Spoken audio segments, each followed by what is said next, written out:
RRB technician 2026 की जो है क्लास 2 है, पार्ट 2 है। इससे पहले जो है हमने एक क्लास करा दी थी, उसमें हमने 30 क्वेश्चन कराए थे और आज की इस क्लास में भी हम टॉप 30 क्वेश्चन कराने वाले हैं। जिन भी बच्चों का एग्ज़ाम 6, 9, 10 और 13 मार्च को है, वो सभी जो है इस क्लास को अंत तक पूरा ज़रूर देखें, क्योंकि ये क्वेश्चन मोस्ट एक्सपेक्टेड क्वेश्चन हैं, एग्ज़ाम में सीधे आने वाले क्वेश्चन हैं। क्योंकि यह चल रहा है अंतिम दौर और आखिरी प्रयास। आपका एग्ज़ाम जो है 6 मार्च, 9 मार्च, 10 मार्च और 13 मार्च को है। तो सभी लोग जो है इन 30 क्वेश्चनों को और जो पहले हमने क्लास कराई है उन 30 क्वेश्चनों को तैयार कर लो। तो इन दोनों से मिलाकर हमने आपको बताया था कि 20 से 25 नंबर आपको एग्जाम में देखने को मिलेंगे, क्योंकि ये सारे क्वेश्चन सिलेक्टेड हैं जीके जीएस पोर्शन के। ठीक है, तो आप लोग जो है इन दोनों सेट को तैयार कर लो। ठीक है, दोनों सेटों को आप लोग तैयार कर लो और अपने एग्जाम में जो है 20 से 25 नंबर पक्के कर लो। तो बिना टाइम वेस्ट किए आज की क्लास को हम स्टार्ट करेंगे और पहला क्वेश्चन आ रहा है स्क्रीन पर। पहला क्वेश्चन है कि सिंध का शासक कौन था जब मोहम्मद बिन कासिम ने आक्रमण किया? सिंध का शासक कौन था जब मोहम्मद बिन कासिम ने आक्रमण किया? तो इसका जो है सही जवाब हो जाता है दाहिर थे, ऑप्शन नंबर ए। सिंध का शासक दाहिर थे जब मोहम्मद बिन कासिम ने वहां पर आक्रमण किया था। क्वेश्चन नंबर चलते हैं 2 पर। महमूद गजनवी की राजधानी क्या थी? महमूद गजनवी की राजधानी क्या थी? तो इसका जो है सही जवाब हो जाता है गजनी थी। क्या थी? गजनी थी। क्वेश्चन नंबर 3 है, महमूद गजनवी के दरबार में कौन सा प्रसिद्ध विद्वान था? महमूद गजनवी के दरबार में कौन सा प्रसिद्ध विद्वान था? तो 3 का सही जवाब हो जाता है option number B, Al Biruni. Option number B. ठीक है, क्वेश्चन नंबर 4, अल बिरूनी ने कौन सी पुस्तक लिखी? अल बिरूनी ने कौन सी पुस्तक लिखी? तो 4 का है सही जवाब हो जाता है ऑप्शन नंबर बी। कौन सा? किताब उल हिंद लिखी थी। क्वेश्चन नंबर 5, तराइन का प्रथम युद्ध किसके बीच हुआ और कब हुआ? ये सभी क्वेश्चन पूछे जाते हैं, तो इनको आप लोगों को तैयार करना है। तो तराइन का जो है प्रथम युद्ध जो हुआ था वो मोहम्मद गौरी और पृथ्वीराज चौहान के बीच हुआ था। आपको कमेंट में बताना है कि यह युद्ध कब हुआ था। ठीक है, कमेंट में बताना है कि तराइन का प्रथम युद्ध कब हुआ था, किसके बीच हुआ था, मोहम्मद गौरी और पृथ्वीराज चौहान के बीच हुआ था, कब हुआ था, यह आपको बताना है। क्वेश्चन नंबर 6, दिल्ली सल्तनत का काल कब से कब तक माना जाता है? दिल्ली सल्तनत का काल कब से कब तक माना जाता है? तो 6 का जो है सही जवाब हो जाता है ऑप्शन नंबर ए, 1206 से 1526 तक। 1206 से 1526 तक। क्वेश्चन नंबर 7, सैयद वंश का संस्थापक कौन था? सैयद वंश का संस्थापक कौन था?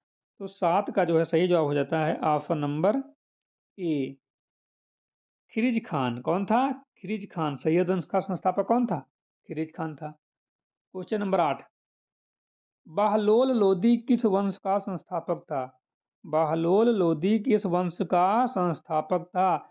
सैयद लोदी, तुगलक या खिलजी? तो 8 का जो है सही जवाब हो जाता है ऑप्शन नंबर बी, लोदी वंश का। कहाँ का? लोदी वंश का। क्वेश्चन नंबर 9, अलाउद्दीन खिलजी ने चित्तौड़ पर आक्रमण कब किया? अलाउद्दीन खिलजी ने चित्तौड़ पर आक्रमण कब किया? तो 9 का जो सही जवाब हो जाता है 1303 में। कब किया? 1303 में जो है अलाउद्दीन खिलजी ने चित्तौड़ पर आक्रमण किया। क्वेश्चन नंबर 10 है, बाजार नियंत्रण नीति किसने लागू की? बाजार नियंत्रण नीति किसने लागू की? बलबन, अलाउद्दीन खिलजी, इल्तुतमिश या फिरोज तुगलक? तो 10 का जो सही जवाब हो जाता है Alauddin Khilji. Option number B, Alauddin Khilji. 11 number है, इब्न बातूता किसके शासनकाल में भारत आया? इब्न बातूता किसके शासनकाल में भारत आया? तो 11 का जो है सही जवाब हो जाता है ऑप्शन नंबर बी, मोहम्मद बिन तुगलक। मोहम्मद बिन तुगलक। क्वेश्चन नंबर 12 है, मोहम्मद बिन तुगलक ने टोकन मुद्रा कब जारी की? मोहम्मद बिन तुगलक ने टोकन मुद्रा कब जारी की? तो 12 का सही जवाब हो जाता है 1330 में। कब जारी की? 1330 में जारी की। मोहम्मद बिन तुगलक ने जो है टोकन मुद्रा 1330 में जारी की। क्वेश्चन नंबर 13 है, फिरोज तुगलक ने कौन सी नहर बनवाई? फिरोज तुगलक ने कौन सी नहर बनवाई? तो 13 का जो है सही जवाब हो जाता है पश्चिम यमुना नहर। फिरोज शाह तुगलक ने जो यानी कि फिरोज तुगलक ने जो है पश्चिम यमुना नहर बनवाई। क्वेश्चन नंबर 14, तैमूर किस वंश का संस्थापक था? तैमूर किस वंश का संस्थापक था? तो 14 का जो है सही जवाब हो जाता है तैमूरी वंश का। क्वेश्चन नंबर 15, क्वेश्चन नंबर 15 है, पानीपत का द्वितीय युद्ध कब हुआ? पानीपत का द्वितीय युद्ध कब हुआ? तो पानीपत का द्वितीय युद्ध जो है 1556 में हुआ था। कब हुआ था? 1556 में, प्रथम 1526 में। ठीक है। क्वेश्चन नंबर 16 है, पानीपत के द्वितीय युद्ध में हेमू को किसने हराया? पानीपत के द्वितीय युद्ध में हेमू को किसने हराया? तो 16 का जो है सही जवाब हो जाता है ऑप्शन नंबर बी। कौन सही हो जाता है? ऑप्शन नंबर बी, अकबर ने। अकबर ने। क्वेश्चन नंबर 17 है, शेर शाह सूरी का मकबरा कहाँ स्थित है? शेर शाह सूरी का मकबरा कहाँ स्थित है?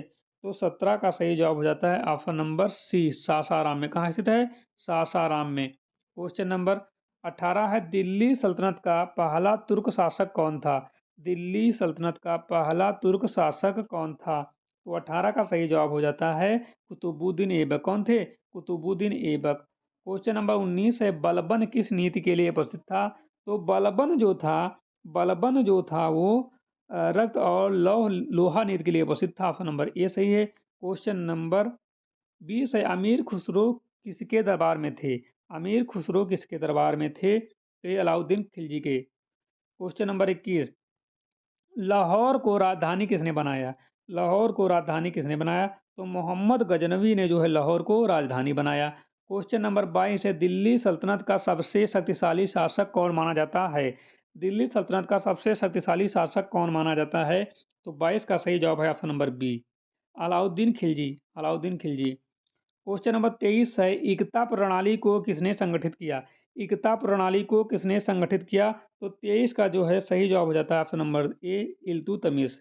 ठीक है। क्वेश्चन नंबर 24, तराइन का युद्ध किस राज्य में हुआ था? तराइन का युद्ध किस राज्य में हुआ था?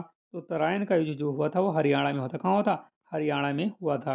क्वेश्चन नंबर 25, बाबर ने अपनी आत्मकथा किस भाषा में लिखी? बाबर ने अपनी आत्मकथा जो है वो किस भाषा में लिखी है, ये क्वेश्चन है। तो 25 का जो सही जवाब है वो तुर्की में लिखी थी। किस में लिखी थी? तुर्की में। क्वेश्चन नंबर 26 है, तुजुक ए बाबरी किसकी आत्मकथा है? तुजुक ए बाबरी किसकी आत्मकथा है? तो 26 का सही जवाब है ऑप्शन नंबर बी, बाबर की। ठीक है। क्वेश्चन नंबर 27 है, दिल्ली सल्तनत का अंतिम शासक कौन था? दिल्ली सल्तनत का अंतिम शासक कौन था? तो 57 का सही जवाब है option number A, Ibrahim Lodi. Ibrahim Lodi. चलते हैं 58 नंबर पर। हुमायूं को किसने हराया? 28 नंबर है, हुमायूं को किसने हराया? 58 नहीं, 28 नंबर। ठीक है। हुमायूं को किसने हराया? तो 28 का जो है सही जवाब हो जाता है, 28 का जो है सही जवाब हो जाता है option number B, Shershah Suri ने। चलते हैं 29 पर, मोहम्मद बिन कासिम किस खलीफा के अधीन थे? मोहम्मद बिन कासिम किस खलीफा के अधीन थे? तो 29 का सही जवाब है ऑप्शन नंबर बी, उमैयद के। ठीक है। क्वेश्चन नंबर 30 है और आज का आखिरी क्वेश्चन है, दिल्ली सल्तनत में कुल कितने वंश थे? तो दिल्ली सल्तनत में कुल कुल वंश जो थे वो 5 थे। कितने थे? 5। तो आज की क्लास को हम यहाँ पे विराम देंगे। यदि आपको क्लास अच्छी लगी हो तो लाइक कर देना, और चैनल पर नए हो तो चैनल को सब्सक्राइब कर लो, बेल आइकन को प्रेस कर लो ताकि आने वाली वीडियो का नोटिफिकेशन सबसे पहले आप लोग को मिल सके। मिलते हैं नई क्लास के साथ, तब तक के लिए जय हिंद।